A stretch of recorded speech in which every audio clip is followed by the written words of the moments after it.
Queridos amigos, estamos de manteles largos porque tenemos aquí una sorpresa para ustedes que casi no se la van a creer. Nos está acompañando desde Israel nuestro gran amigo, el padre José Luis Jiménez Alcalá. Cumple una vez más con su cita para el último miércoles de mes.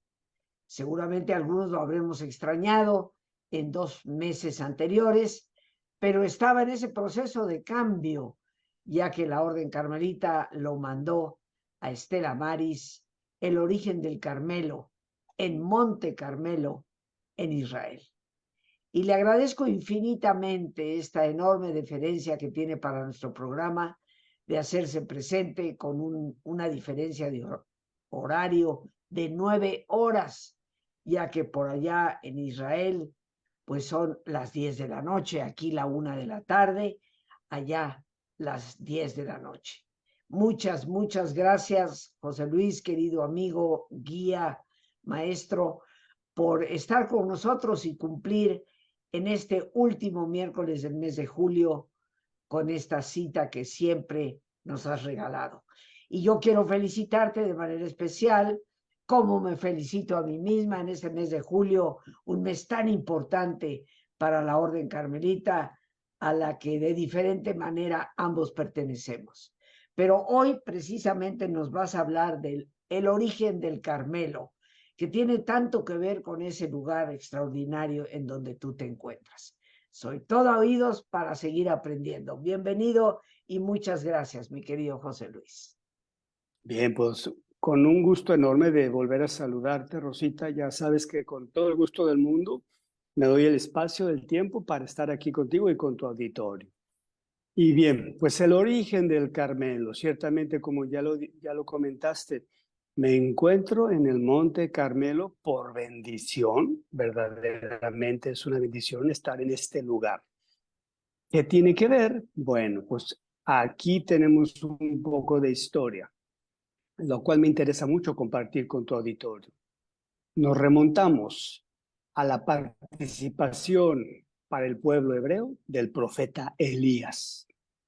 ¿Qué tiene que ver Elías con el Carmelo? Bueno, es muy importante que voy a dar una cita bíblica para el auditorio, Rosita, para que después de esto, bueno, se den a la tarea, ojalá y lo hagan, de leerlo, buscar esta cita en la Biblia. Primer libro de Reyes, capítulo 18, versículos del 20 al 46, en donde encontrarán la narración, la participación de este gran profeta para el pueblo hebreo, porque hay que recordar que tanto el profeta Elías, el cual es considerado el profeta de profetas por el pueblo hebreo, junto con Moisés, el profeta de la ley. Bueno, Elías, ¿por qué es tan importante para los carmelitas, para el Carmelo? Pues resulta que este hombre en esa narración que van a leer, van a encontrar que este hombre le tocó vivir un tiempo de mucha dispersión de parte del pueblo hebreo. ¿Por qué? Porque, bueno, resulta que el rey de aquel entonces, un hombre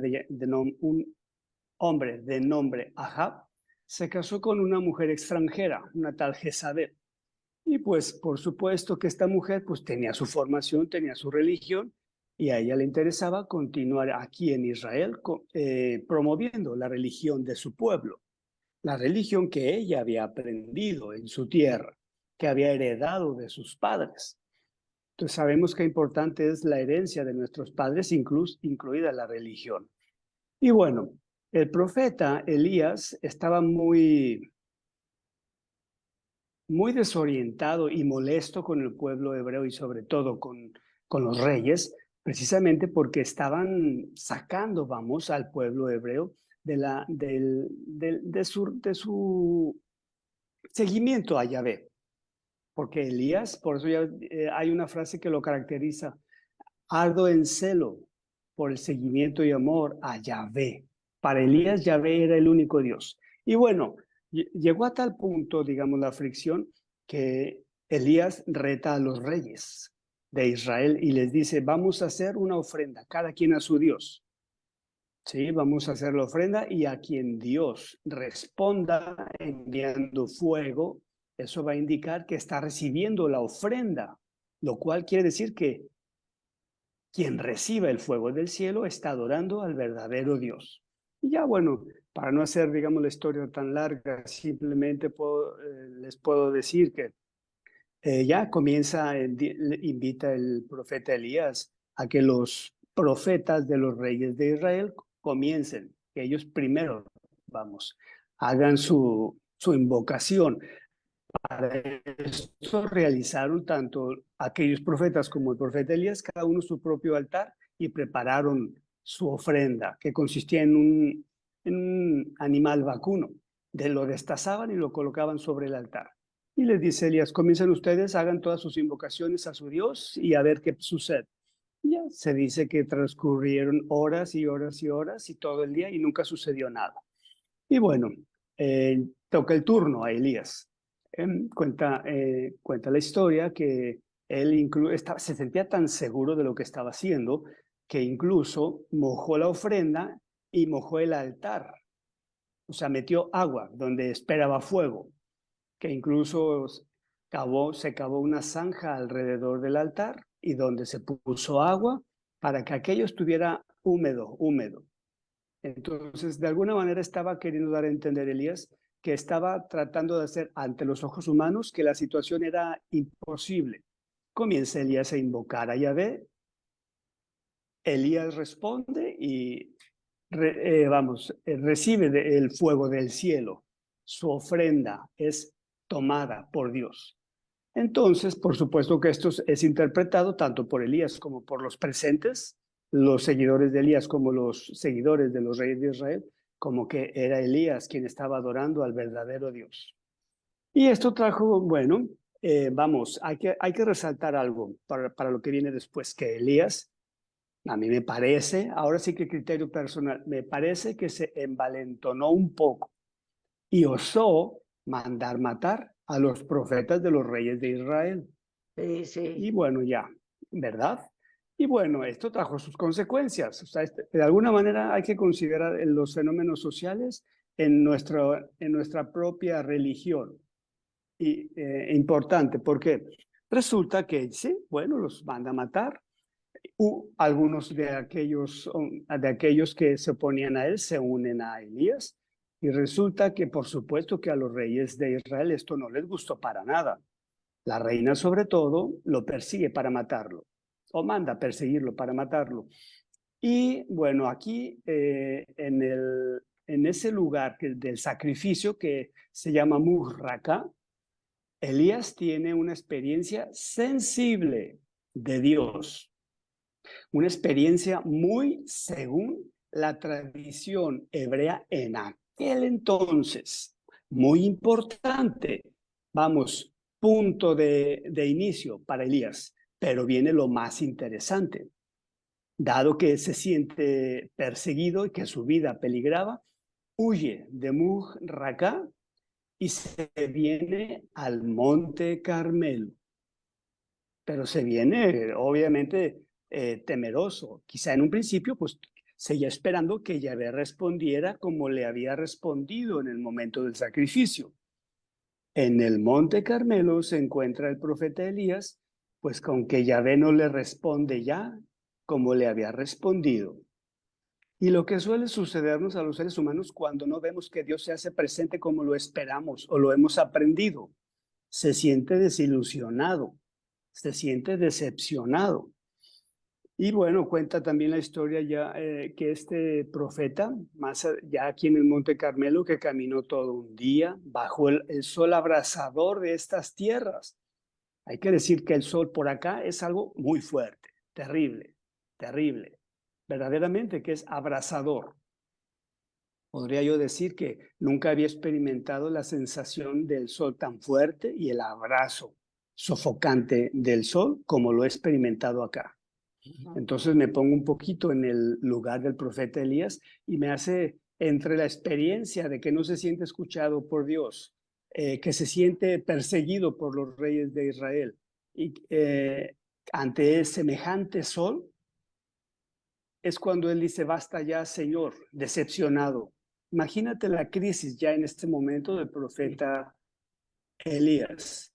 Es cuando él, decepcionado, se dice que se sentó bajo algún arbusto, que aquí, bueno, hay arbustos de todos, también hay arbustos un poco abundantes.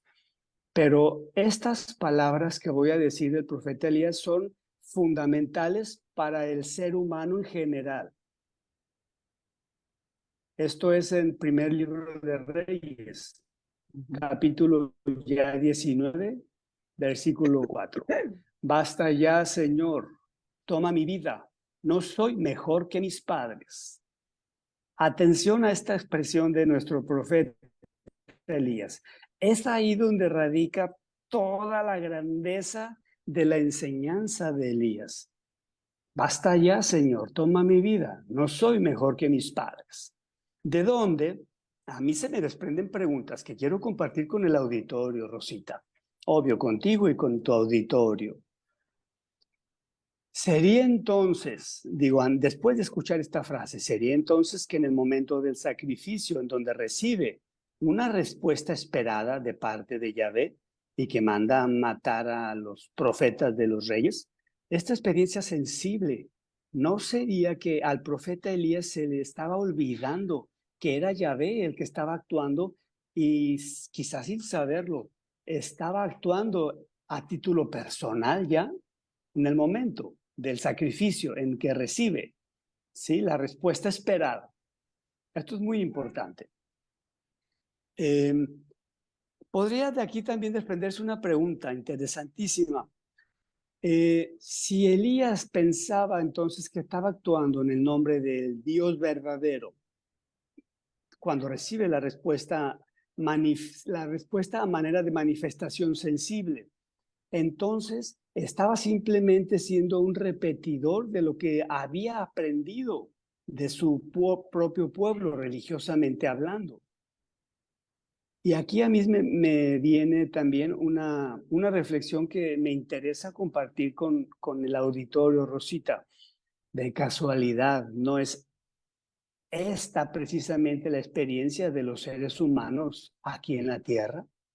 No es que todos tenemos una formación religiosa, todos la tenemos, o la gran mayoría de las personas, en donde se nos dice quién es Dios, cómo es Dios, cómo actúa Dios y qué esperar de Él, y cómo esperar de Dios también. ¿Y no es acaso también que la vida a través de las experiencias fuertes nos invitan a reflexionar? ¿Es Dios quien yo pensaba que era? ¿O actuaba Dios como yo pensaba que actuaba? ¿O estaba actuando Dios cuando yo creía que actuaba? ¿O qué estaba sucediendo? Esto se convierte, como podemos ver, en preguntas existenciales del ser humano. ¿Cómo y cuándo actúa Dios?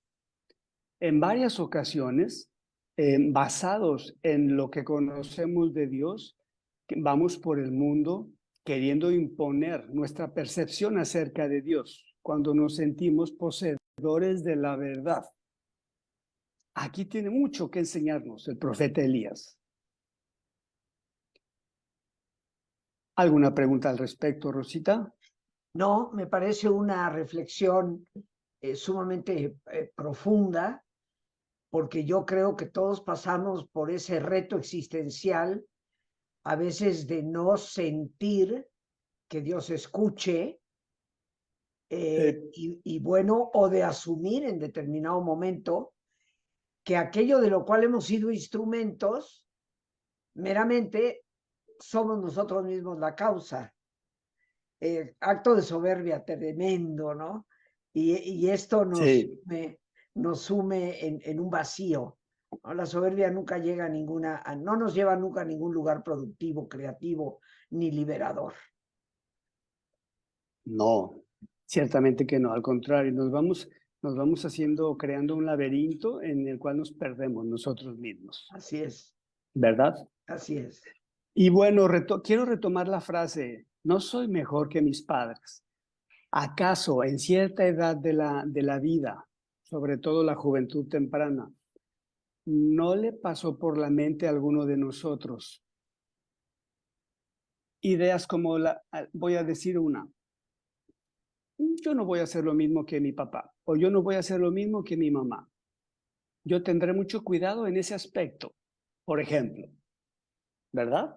O Sí, sea, sí. Elías no es, a fin de cuentas, nos está enseñando la realidad del ser humano según las etapas de la vida y cómo las crisis pueden ser una gran bendición que nos enseñan muchísimo. Fue la crisis de Elías en el desierto con su sol abrasador, en donde él tuvo su experiencia de noche oscura. Como lo dije en el Murracá, tuvo su experiencia sensible, la cual todos tenemos a lo largo de la vida, de diferentes maneras y también según lo aprendido. Pero la propia noche oscura que cada uno vive según la situación de vida y como de alguna manera decíamos también, según el ego y el laberinto que con él creamos, ya esa crisis que nos arrincona y nos pone frente a frente al verdadero Dios, eso es asunto de cada uno según lo que fuimos creando a lo largo de la vida. Pero bendita crisis que nos hace levantar los ojos al cielo y reconocer que no somos mejor que nadie y de hecho que ni siquiera es necesario estar atento a ver si soy mejor o no mejor que nadie, ni de nuestros padres ni de nadie más. Que la tarea o la referencia respecto a ser una mejor persona debe ser respecto a uno mismo. Respecto a uno mismo. Correcto, ese es el gran reto. Ese es el gran reto, José Luis. Sí. Desde el punto de vista de la psicología, y tú lo sabes, es impresionante cómo los seres humanos que decimos yo nunca voy a ser como mi padre o mi madre, justamente terminan siendo tal cual, ¿verdad? Entonces, Ajá, o peor. o peor, así es. Pero bueno, Elías sí que nos da una lección y cómo las crisis nos hacen crecer. Esta noche oscura que nos dices de él ya es propiamente en Monte Carmelo, cuando él, Totalmente. correcto. Aquí en la cueva del Monte Carmelo. ¿Qué pasa? ¿Qué viene después de esa crisis para Elías? Después de esa crisis es cuando él comprende que la manifestación sensible de Dios, si bien fue importante y es necesaria de alguna manera porque nos hace pensar que Dios está ahí, que verdaderamente existe un Dios, pues también resulta que estamos llamados a ir más allá de lo sensible. Y esto me hace pensar incluso en San Juan de la Cruz, ¿eh? Porque la doctrina de San Juan de la Cruz es precisamente esa. Su doctrina mística va precisamente parte de la importancia de los sentidos, pero con la intención de superar esos sentidos, porque toda experiencia sensible puede incluso, se me está ocurriendo, debo decir que esto lo estoy pensando en este momento, puede ser que aquella manifestación sensible en el Murracá para Elías fue algo grande y para otros fue algo desastroso. Y así sucede en la vida. Uh-huh. La crisis para Elías le llevó a poner atención, a tratar de percibir quién verdaderamente era Yahvé. Hay un pasaje también del mismo libro de Reyes en donde Elías le dice a un servidor, asómate al mar a ver si ves alguna que se vaya formando, alguna nube, a ver si va a llover. Y bueno, el servidor le dice, pues no hay nada. O sea, Elías ya estaba tratando de estar atento a de qué manera Dios se hacía presente, Yahvé se hacía presente. O sea, la crisis le permitió a Elías tanto darse cuenta que no tenía que ser mejor que nadie, lo cual le llevó a darse cuenta también que cada quien tiene sus propias circunstancias y las propias circunstancias y contextos muchas veces nos llevan a cometer los errores que cometemos. Yo tengo tan claro, pues me permito compartirles, después de una crisis, verdaderamente, a mí esto me cayó como mandado a hacer, esta expresión de Elías, no soy mejor que mis padres. Me cayó así como diciendo, verdaderamente Elías no estaba hablando teóricamente, estaba tocando la vida en su más profundo centro. Y además, la pregunta no debe ser si soy mejor que mi padre o soy mejor que mi madre.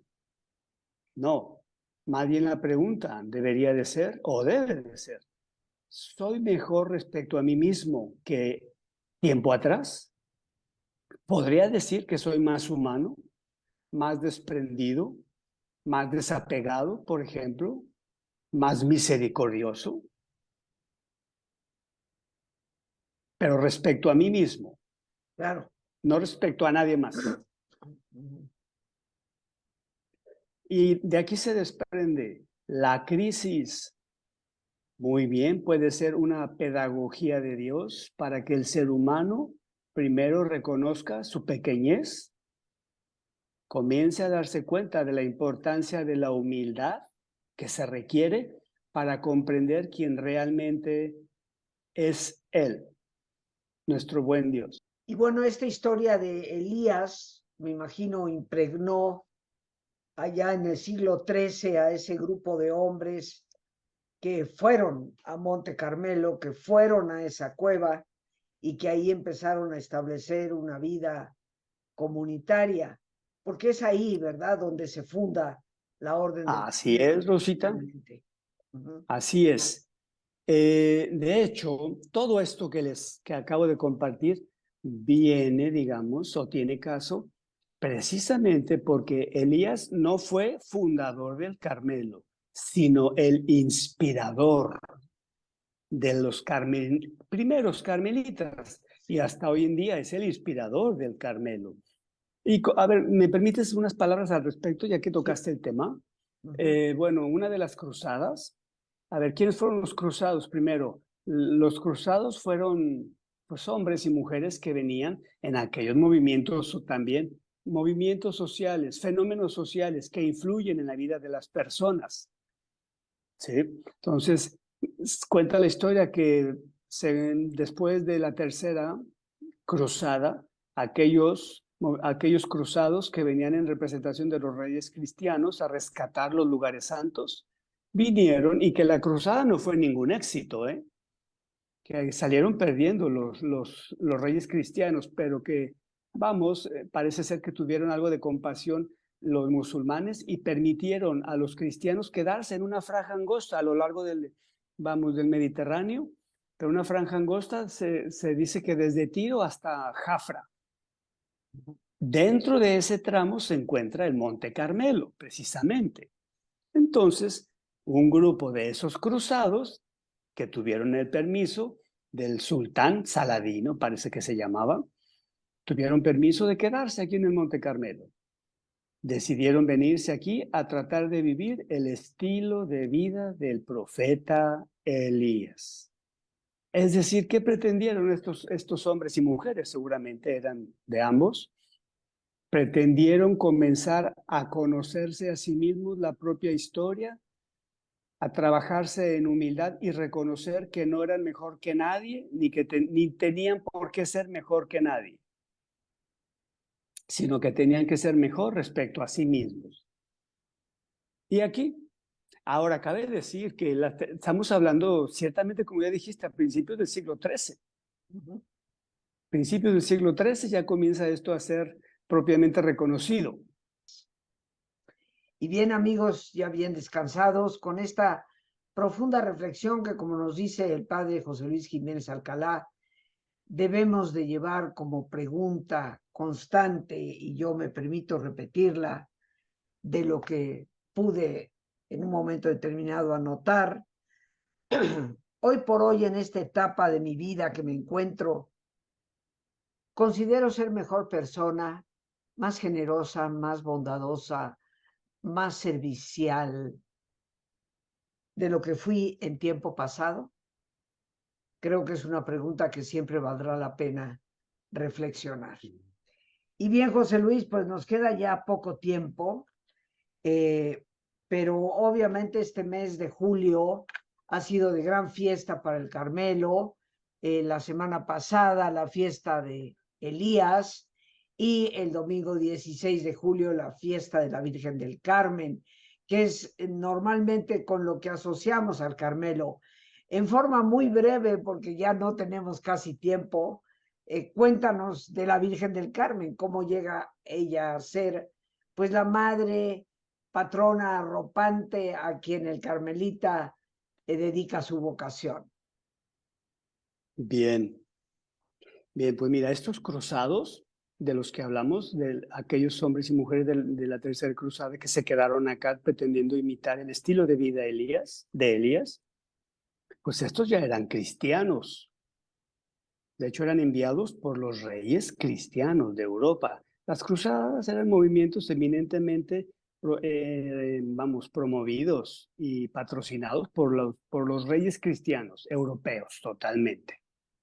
Entonces, pues ya estos cruzados que se quedaron aquí en el Monte Carmelo, claro que ya tenían una formación cristiana, por supuesto. Ya tenían también una fe en María. De hecho, muy cerca de aquí, de Stella Maris, está un lugar que se llama Uadicía. Ese Uadicía actualmente son pues restos arqueológicos donde fue edificada la primer capilla en torno a la cual radicaban aquellos eremitas en el Monte Carmelo. Esa capilla, por supuesto que estaba dedicada a María, con toda la confianza y fe que tenían en la presencia mariana. Así es como María viene a convertirse en nuestra estrella del mar, la hermosura del Monte Carmelo. Esto que dices de convertirse en la estrella del mar, bueno, hay que recordar, queridos amigos, que la Virgen del Carmen es la patrona de los marineros, precisamente. El domingo 16 de julio, que seguramente en muchas iglesias carmelitas aquí en nuestro país se festejó a la Virgen del Carmen. Bueno, en algunos lugares del mundo, Sudamérica, España y posiblemente en algunos puertos mexicanos, salen los barcos con una figura de la Virgen del Carmen puesta sobre su proa y festejan precisamente a esta estrella del mar. Efectivamente, Rosita, y fíjate cómo tiene mucho que ver, además de los fenómenos sociales, incluida hasta la geografía, porque el Monte Carmelo, si tú te subes a un poquito, no mucho, bastan unos metros nada más que te subas a alguna azotea y tienes a la vista el mar Mediterráneo, hermoso, imponente. Sí. Uh-huh. Entonces, por supuesto que inmediatamente aquellos carmelitas pusieron un faro que simbolizaba la presencia mariana. Y sabemos que los faros en aquel entonces eran los que guiaban a los barcos para llegar al puerto seguro, se decía también. Y lo asociaron ellos con la presencia de María para los navegantes. La seguridad de que iban a llegar a un lugar, vamos, en donde estarían bien. Y terminaría yo insistiendo un poco, Rosita, en no hay que tratar de apartarse, porque la espiritualidad no consiste en apartarse de la realidad social, sino todo lo contrario. Ir y ver qué está sucediendo en nuestro entorno social. Ahora sí que empaparse de lo que sucede en nuestra sociedad y traerlo y rumiarlo, meditarlo, reflexionarlo en el silencio interior para ver qué propuesta podemos darle a esa realidad social.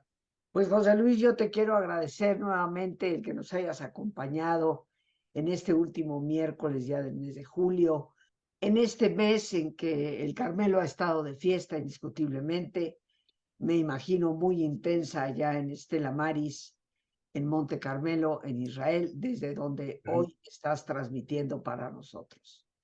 Muchísimas gracias, José Luis. Te abrazo con todo mi cariño, como lo sabes, y con toda mi gratitud. Igualmente, Rosita, muy agradecido por la oportunidad y saludos a todo tu auditorio y un abrazote para ti, por supuesto. Muchas gracias. Y bueno, te estaremos esperando para el último miércoles ya del mes de agosto próximo. Amigos, nos despedimos como siempre dando las gracias a Dios por este espacio que nos permite compartir, a nuestro gran invitado, el padre José Luis Jiménez Alcalá, a nuestra productora Lorena Sánchez y a ti, el más importante de todos. Una vez más, gracias, muchísimas gracias por tu paciencia al escucharme, por ayudarme siempre a crecer contigo. Que Dios te bendiga.